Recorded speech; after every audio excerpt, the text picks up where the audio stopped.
안녕하십니까. 혼란한 정치 시사 이야기를 술술 풀어보는 순간의 혼술 1월 4일 월요일 오후에 인사드립니다. 이낙연발 이명박 박근혜 사면론. 자, 처음에는 아주 폼나게 하려고 했죠. 여당 대표 이낙연 대표가 건의를 하고 그것을 사면권자인 문재인 대통령이 마치 통 크게 받아들여서 국민 화합을 도모하는 것처럼 그런 모습을 보이려고 시나리오를 짰던 것 같습니다. 짰던 것 같은데, 자, 그래서 국면도 전환하고 선거에 좀 이용을 해보자, 뭐 이런 생각이었던 것 같은데, 오히려 그 사면론이 문재인 정권에게 내우외환이 됐습니다. 내우외환. 자, 먼저 내우를 보면은 열성 지지층들이 이 사면에 예상 밖으로 아주 강하게 반발을 합니다. 민주당 지금 게시판을 도배를 했고 국민청원, 청와대 국민청원에도 막 올라가고 있습니다.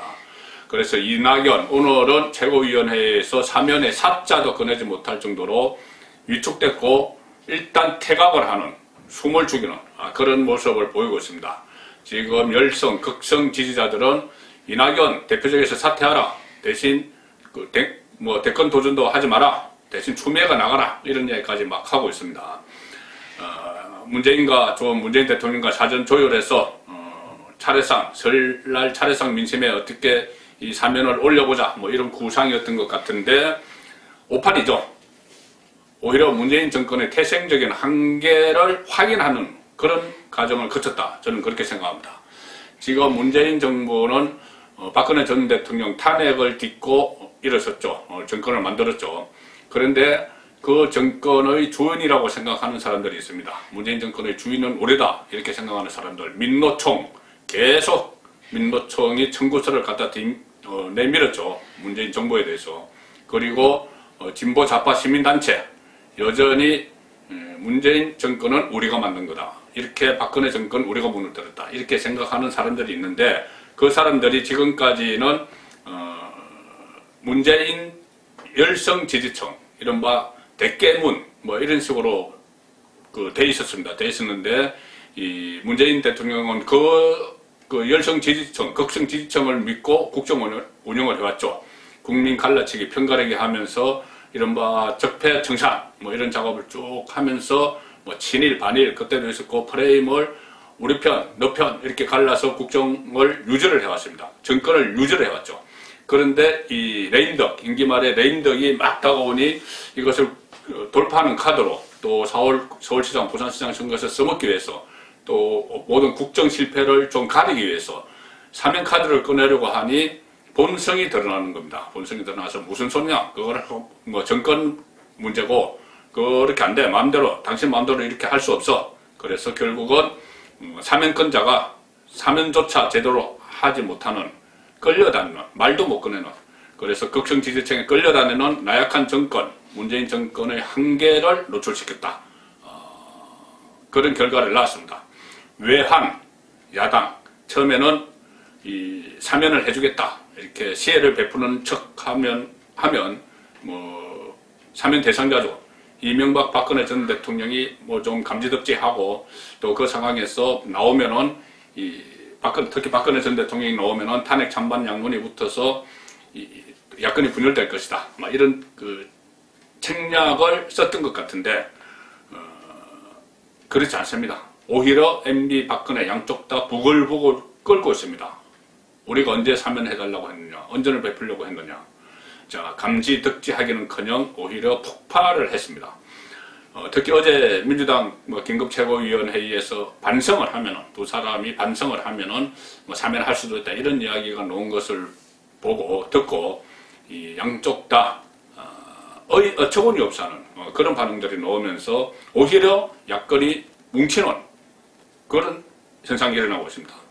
자, 일단 이명박 박근혜 두 당사자는 지금 구치소에 있기 때문에 직접적인 말을 들을 수가 없죠. 대신 언론 인터뷰, 언론의 취재를 통해서 이명박 박근혜 두 전직 대통령과 어떤 대화를 하는 그 사람들을 언론이 쭉 취재를 했습니다. 취재를 하니 우선 이명박 전 대통령 이 재판을 담당하는 강훈 변호사가 있죠. 강훈 변호사가 언론과의 인터뷰에서 이렇게 이야기했습니다. MB는 예전부터 자신에 대한 수사와 재판이 정치 보복이고 억울한 옥살이를 하고 있다고 밝혀왔다. 지금도 변함없을 것을 안다. 그렇게 이야기를 했습니다. 그리고 또 다른 MB의 변호사도 이명박 전 대통령이 측근들이 모인 자리에서 이런 이야기를 했다. 뭐냐?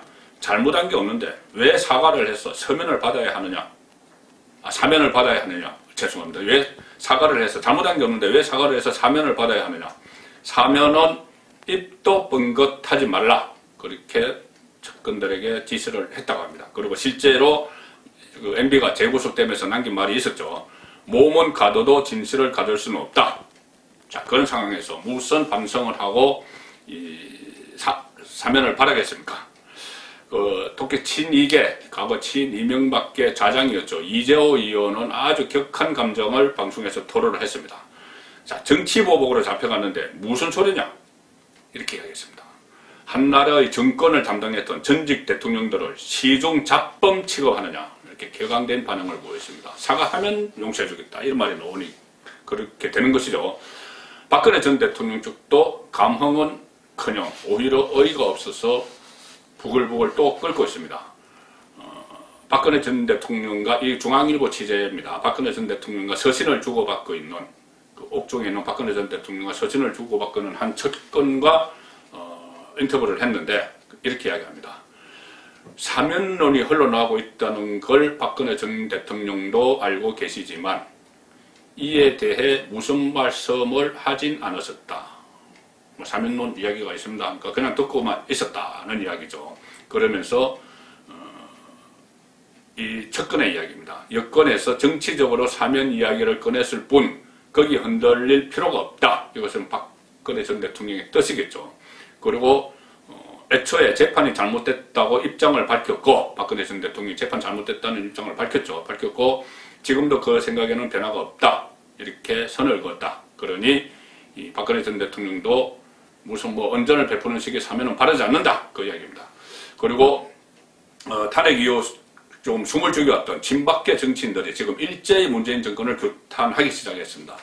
한때 그 친박계 좌장 이렇게 불렀죠. 서청원 전 대표는 반성하라는 건 비도덕적인 요구다. 이렇게 이야기했고 한때 박근혜 복심 이렇게 불렸던 이정현 전 대표는 벼랑 끝 몰린 지지율 회복하기 위해서 극악무도한 짓을 한다. 이렇게까지 이야기했습니다.